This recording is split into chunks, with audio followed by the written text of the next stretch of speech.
Player Will.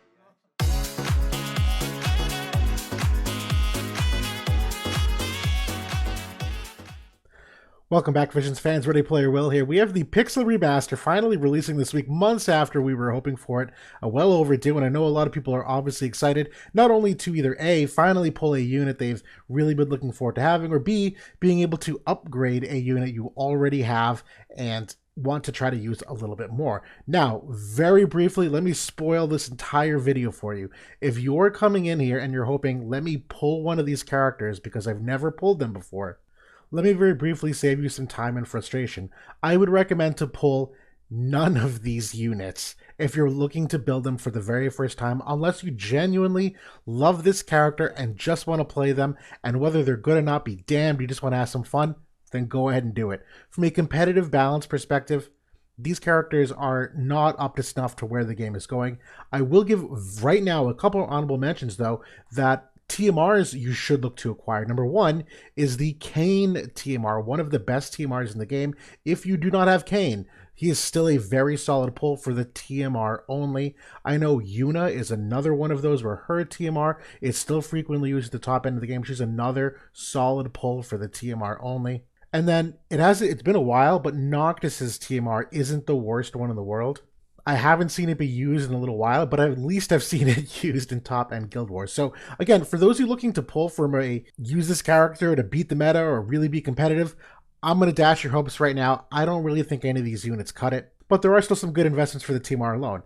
That being said, if you already have these units, well, it's not a very far stretch to give them a 140. It's really just basically an antler and an extra 120 Mind Spheres. A much easier lift. And some of these units, I do think it's worth it. So we're going to go through all of these upgrades, which ones I think are good or bad, and where some final recommendations are for what I think you'll get the most value out of. And so we're going to go through these in order. Now, not everyone got both an MA2 and a 140 upgrade. The Final Fantasy X units that you see in the top left here only got a Dream upgrade. They already had their MA2s, so not as big of a jump in where they were formerly, but we'll start off with them nonetheless. Now, Tidus, MA2, no updates, you already had it. They gave him a unit res of 25. That's actually super solid for a resistance, and his quick hit ability is giving himself 200 CT restore upon use. Now, being frank, this unit has not been used in PvP in quite some time. He was a great PvE unit for a very long time because of the status effects, the chaining ability, the turn order, and how he could restore this. This is actually still very good for that, for any kind of PvE content. The PvP content, though, he's still relatively limited to single target attacks. His overall durability is a little bit more niche in what he can fight against. Overall, I don't really know if it's worth that antler just to get this. Even when you're min-maxing the water element for PvE content, there's been a whole new slew of water units that have come in to really take his place. That it's really kind of competitive at this point, but yeah, not a lot of high hopes for Tidus. Now for Yuna, MA2 is, again, not changing, but for her 140 ability, they gave her 10 AoE resistance, 15% magic resistance, and her Kiraga, they're changing the shape of this ability, so it's going from a cross shape to a larger diamond shape. This is overall really good at 140 ability for Yuna in terms of giving her some more modern day things, letting her perform her job a little better. I still don't think she's a top-end unit, though, particularly when you talk about light. There's so many other great magic units. There's so many other good supports. I don't really think this is worth the antler because I've not seen Yuna used in anywhere near the top end of the Guild War in God knows how long, 2 years at this point. Now, as we get into Auron, his 140 ability, they gave all attack resistance of 20%. Not the worst one to start off with here. Now, again, there's some things that are very easily penetratable. So an extra 20% slash res may not mean a whole lot, but 20% strike res might mean a lot for the majority of strike units. This is not the worst upgrade in the world. It just hasn't scaled as well over time, but Auron is typically a more durable bruiser. This definitely feeds into that profile. It doesn't really address his main weakness, though, which is really in his attack versatility, that he's exceptionally single target oriented and very, very close range oriented. So he's very tough on a bunch of different maps in terms of how quickly he can engage, if there's any kind of weird topography. And so they are upgrading one of his abilities, which helps a little bit. They're changing it from a 3-square direct line of sight in order to hit the enemy to more of a diamond targeting range. Although it's still only a range of 3, still very short range, but it also gives him slash res pen of 40 for 3 turns. This is okay. Doesn't address the majority of concerns, though. His weaknesses really still come down to a couple deficiencies on the variety of maps you can play him in, and his overall brawliness has fallen significantly from when he originally came out, and he was initially known really being a great tank buster, and that's pretty pedestrian nowadays. A lot of units are considered tank busters, so he's lost a lot of that specialness, so Antler, probably not. Now for Lightning, from Final Fantasy XIII. For the MA2, they gave crit damage of 15 and reaction block of 50. This is actually sizable, the reaction block rate of 50. I like that a lot, considering you can get another 20 from a Trust Stone passive. There's obviously vision cards now where you can get that up. She can very likely innately get to reaction blocks of very high levels, and as a slash unit, there's a lot of enemies that have a counter ability that reduces slash damage. Her ability to reduce that probability by 50% innately is actually pretty good. For the 140 ability, an accuracy of 20, which is very much needed. She is, even back in the day, not an exceptionally accurate unit. You got to really min-max her to even remotely have a chance. This is a nice bump. The crit rate of 20 is also very nice, considering that Lightning, the element, overall does a lot of good stuff with crit damage and crit rate, and some of her kit relies on it as well. There is a lot of crit evasion bumps in the game too, so this is kind of like a power creep adjustment, but I don't know if it's that significant. The Life Siphon 2 is the ability upgrade, and really the only thing they're changing on it is the AP cost. It's going from 32 to 26, so overall AP management is going to be better, but overall, I don't really think this does a whole lot for her. Particularly just because she's very boom or bust on her limit break, which is a major source of her slash res penetration, and should you take her out of the lightning element and lose that Esther vision card, you have to find some slash res pen some other way. Overall, there's a lot of things that make her complicated to work in the modern day of the game. I'm not a huge fan of this, but she overall is a relatively solid unit. When you look at the lightning cast and who's available to you as an element, she's still up there for various reasons, but I'm really on the fence about the Antler upgrade here. I can think of just a lot more efficient characters to put it on. Now, as we go to Hope, now this character is kind of the black sheep of the collab. One of the big things that's a major downside for him is that his boomerang has never been added to any of these job-based vision cards. Hopefully they change that this week when he comes out. They finally realize their error. But Hope has always been just confusing because he's had a difficult kit to use in auto PvP. But statistically, he's always been a relatively sound character. And so for his MA2, they're giving him an extra 10 AoE res going from 10 to 20. They're giving him another 20 spirit penetration. That brings him to 60 innately, 70 with a Trust Stone. I'm not gonna lie, his magic stat has always been relatively good. It's really the magic res penetration, which has not been great, but there are some vision cards that can get around that, particularly in light with the Veil 4 Esper and vision card, or the vision card specifically. But his 140 ability, they're giving him more magic, 20%. They're giving him agility of 10%, which is about 5 points of agility, which brings him to the UR average, roughly speaking.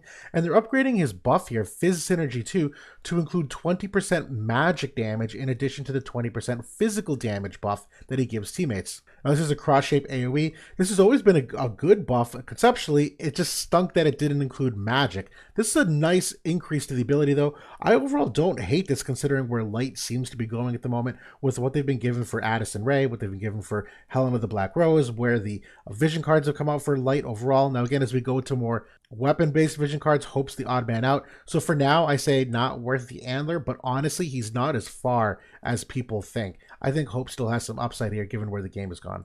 Now for Snow, he's got some really good ones here. He's got an extra 10 AoE res innately. They gave him 15 healing power on the MA2. They gave him another 15 healing power on the 140 for a total of 30 altogether. He's got an extra defense pen of 10, which that's kind of random. I don't know if I like that one, but they've also increased his close call buff that he gets 50% debuff effect weakening. And this is very, very important. Just in these extra bullets down below, by having healing power of 30, what that means is his former self-restore after you use that close call buff means that instead of restoring 50% of his health pool, he'll restore 80% of his health pool. If you have a Trust Stone passive of healing power 10 equipped, he will restore 90% of his health pool. And if you had a defense or spirit Trust Stone set on the left side, he will restore 100% of his health pool. Where this is particularly effective is in the debuff weakening effect of 50%, which includes healing power down. So if someone initially had healing power down of 40, well, now it's only healing power down of 20, which means that he can still relatively get off a fair amount of HP back.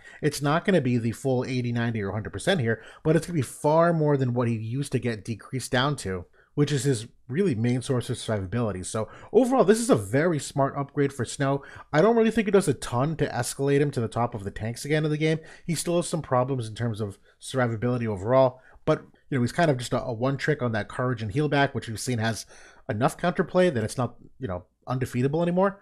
But overall, I still like this upgrade for Snow. As far as tanks go, for Ice, this bumps him back to the top of the charts, definitely above Freyevia, and debatably even above Grifford in many instances. But surprisingly, so I still think Grifford's the guy in terms of survivability with that hate increase. I know it might sound biased, but Snow just doesn't have the modern-day impenetrable resistances the same way that many of these other characters do. But overall, not the worst investment for an Antler. Now, as we get to Noctis, going to the Final Fantasy XV collabs, they gave him attack of 10%, unit res of 15, and they upgraded his limit break to add a 25 defense break to it. For his 140 ability, all damage is permanently increased by 15%, and his follow-up attack is getting a 20 unit res in peril upon hit, and it's pre-damage. I genuinely think this is an excellent upgrade for Noctis, not only for some of the survivability here, but they've greatly increased his damage capabilities, not only from the attack with the limit break upgrade in terms of adding that defense break, but a permanent 15% damage increase is certainly notable, particularly when you add another Imperil here of 20 unit res for that follow-up attack. I don't think Noctis is going to make waves per se, but considering his innate resistances, he's got the 12% all element res. If you're looking at the earth physical damage cast, yeah, he's definitely a step below Bradley and even the new Halloween Lucio. But for physical damage dealers in earth, I still think Noctis is right there at number 3, even above characters like Oberyn and Zazan. So this is overall a good investment for an Antler, in my opinion, if you really are missing some of the other key pieces of earth. As we get into Prompto, Prompto always struggled with not having nearly enough bulk to live and do anything, and not having near enough evasion, because he's technically an evade unit, to do either of those things well, and they did nothing to solve either of that, in my opinion. They gave him an extra 10% attack, which is relatively paltry, considering he's got a low base attack.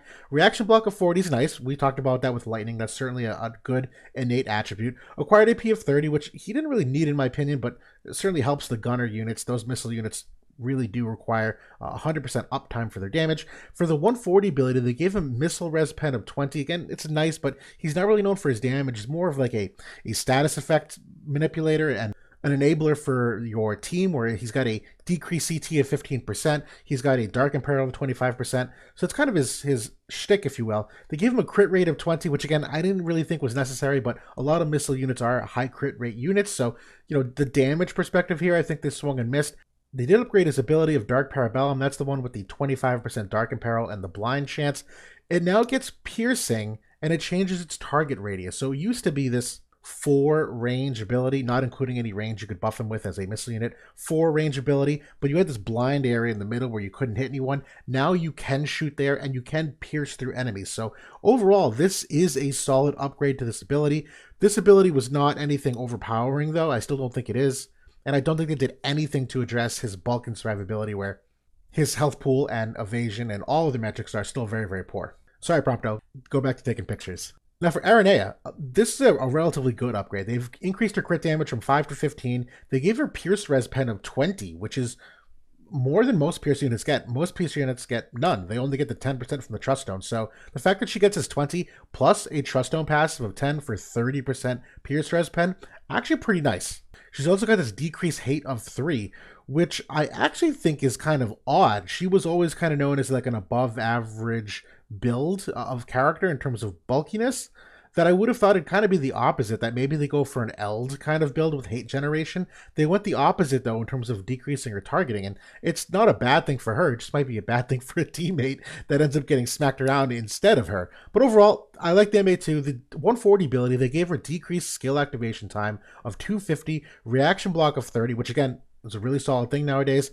And Dragoon Dive is really the ability they're building around on her. It's gaining 100% hit chance.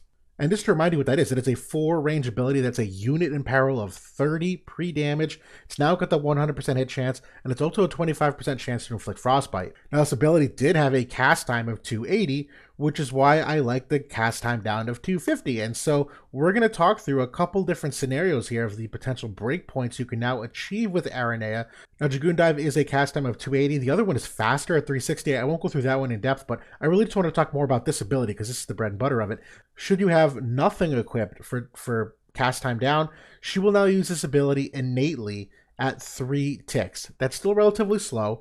If you give her a Trust Dome passive to add another 200, it does drop to 560. And if you were to try to go for the Esper to add another 200, it actually does not change that breakpoint. It's still 2 ticks. So I'd still recommend putting a Trust Dome passive for a decreased skill time of 200. That'll get it down to a 2 tick in the air, which I think is fine. I think 2 is really the sweet spot for where you want to go to. But overall, this is a pretty smart upgrade for her. It gives her a second guaranteed hit in her kit.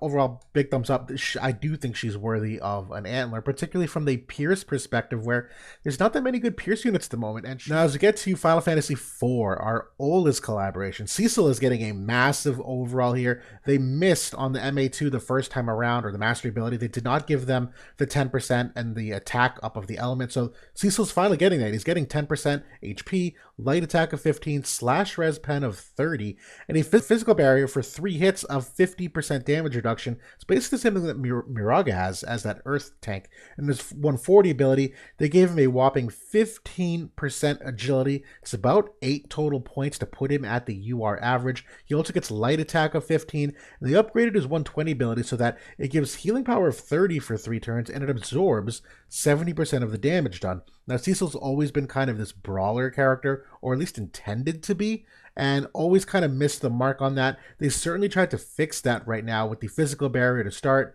He still can apply physical barriers to his allies, but Cecil unfortunately doesn't have as many of the impenetrable resistances you would want for a true brawler character. That I think, although this is the right direction, they're trying to accomplish what they initially set out to do. Cecil's one of those characters that the time has kind of passed him by, and Final Fantasy IV units in general, it's kind of true for all of them. I would not put an Antler in here. I really don't see a lot of use for him in the current state of the game. Now for Rosa, they also gave her the HP and the ice attack here of 15. AoE res of 20, certainly good to see here. They upgraded her limit break to be a diamond shape instead of a square. That's a really smart targeting shape change, where it's now not only inclusive of the original square AoE, but adds 4 points on the outside for that diamond. They also gave her a much needed healing power 15 to really satisfy that role as intended. They gave her a decreased skill activation of 400 for both offensive and support abilities. I love this. They also gave her a second full life use, and it's a range 4 instead of a range 3. This 140 is rather significant, and just really going through some of the cast times here, again, assuming because she's a support-oriented unit, I'm not going to go through any of the real offensive capabilities of like adding Trust Stones and Espers and stuff. Holy, here this third light down would be affected by adding Trust Stone passives and Esper nodes, but none of the other curative ones would, so I'm really going to focus on this. What they've done by giving that cast time down of 400, the gray cells that you're seeing here are the former breakpoints with no cast time down for these support abilities. She was quite frequently in the 3s, 4s, and even 5s. I can't even imagine waiting 5 ticks to cast full life anymore. By giving her these 400, they've all moved up to these green breakpoints where full life and holy are now only 3 ticks. Innately, Kiraga, Kirata, Kira, and Prayer 2 ticks. Again, I think that's a really good sweet spot. This is an excellent upgrade for her to actually do the job as intended. Rosa's always had a difficult time, though, kind of balancing the line between, do you do damage as a character? Do you go for support? There really isn't an AI to kind of do any in-between. But man, getting a second full life cast on that bigger range certainly is tempting. I don't think it's enough to put an Antler in her. There's too many deficiencies that have kind of passed her by. She's a bow-wielding unit, so the rainbow potential of putting her in a team as a bow unit is kind of not there. There's likely some other good supports you could just use instead. It's a really good upgrade. I just don't think it's enough to really be worth the investment. But if you want to make it work, I'm sure there's some opportunities. Which brings us now to Kain, one of the OG meta-defining units. They gave him that HP 10%, the Dark Attack 15. They gave him an increase in defense pen of 20 to 40, which is certainly nice. That's an exceptionally solid upgrade here because he's got a passive for another 25 defense pen, and his 120 ability, which is the one getting upgraded here at the bottom, Sealing Spearfall, has defense pen of 50 for just that cast, which means it's essentially a tank busting ability. It's 100 defense pen without any kind of external investment whatsoever. Just by Kain existing and having that passive on, you will be doing 100 defense pen on that ability. They also gave him the decreased skill activation time at 250, the same thing as Aranea, and it's actually the same breakpoints, the exact same breakpoints that should you equip a Trust Stone passive, he can now get to this ability use in 2 ticks, where it formerly was a lot slower. They also gave him accuracy of 20, And yeah, increasing the range of this ability, where it was formerly only 4 squares away, and now it's 6 squares away. That is a substantial range increase for this character. For his potency as a Pierce unit, this is an exceptionally good upgrade. The problem is Kain is a glass cannon to the highest degree. Yes, he has courage, but this character gets one shot by the easiest of things, speaking quite frankly. And with the amount of courage removal in the game currently, he is very, very risky to bring. I don't think he's worth the antler, but I think he's worth the pull if you want the Kain TMR. Absolutely 100%. Which brings us to the final character, Golbez, of the Final Fantasy IV collab.